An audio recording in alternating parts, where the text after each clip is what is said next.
ചാപ്റ്റേഴ്സൊക്കെ ഭയങ്കര ടഫാണെങ്കിൽ ആ ചാപ്റ്റേഴ്സ് ഒരു 15 മിനിറ്റ്സ് ഒക്കെ വെച്ചിട്ട് ഡെയിലി പഠിക്കുകയാണെങ്കിൽ അവരുടെ നോർമൽ പഠിപ്പിൻ്റെ കൂടെ പഠിക്കണം.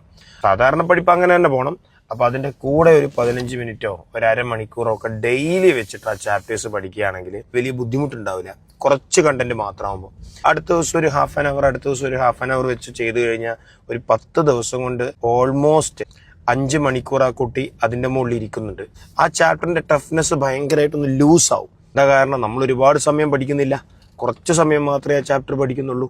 അപ്പോൾ അങ്ങനെ കുറേശ്ശെ പഠിച്ച് കയറി കഴിഞ്ഞാൽ ആ ചാപ്റ്റർ സൈഡിലേക്ക് ഇങ്ങനെ കയറിപ്പോവും. നീറ്റിനൊക്കെ സ്പെഷ്യലി പറയുന്ന കേൾക്കാം കുട്ടികൾ ഫിസിക്സ് ഭയങ്കര ടഫാണ്.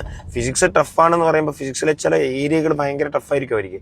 ഒരു ചാപ്റ്റർ എടുക്കുന്നു, ആ ചാപ്റ്ററിൽ തുടക്കം മുതൽ അവസാനം വരെ പ്രധാനപ്പെട്ട ഒരു 5-6 കണ്ടന്റുകൾ ഉണ്ടാവും. ആ 6 കണ്ടന്റുകൾ ലിസ്റ്റ് ഔട്ട് ചെയ്തിട്ട് അതിലേതാണ് ഏറ്റവും ടഫർ പാർട്ട് നമ്മൾ നോക്കി, ചിലപ്പോൾ അതിൽ 3 കണ്ടന്റൊക്കെ കൃത്യമായിട്ട് അറിയായിരിക്കും. അപ്പോൾ അതിന് വേണ്ടിയിട്ട് ഒരുപാട് ടൈം ചിലവാക്കേണ്ട ആവശ്യമില്ല. അതിൽ അറിയാത്ത ഒരു 3 കണ്ടന്റ് ഉണ്ടെങ്കിൽ ആ 3 കണ്ടന്റുകൾ ഒരു ഹാഫ് ആൻ അവർ വെച്ച് ചെയ്ത് പിന്നെ അതിൻ്റെ അടുത്ത ദിവസങ്ങളിൽ വളരെ സിമ്പിൾ ക്വസ്റ്റ്യൻ പേപ്പർ ഏതെങ്കിലുമൊക്കെ ചെയ്ത് അതൊന്ന് കോൺഫിഡൻ്റ് ആക്കി അതിനുശേഷം കുറച്ചുകൂടി അഡ്വാൻസ് ലെവൽ ക്വസ്റ്റ്യൻസ് ചെയ്ത് കഴിഞ്ഞാൽ ആ ചാപ്റ്റർ നമ്മുടെ കയ്യിലാവും.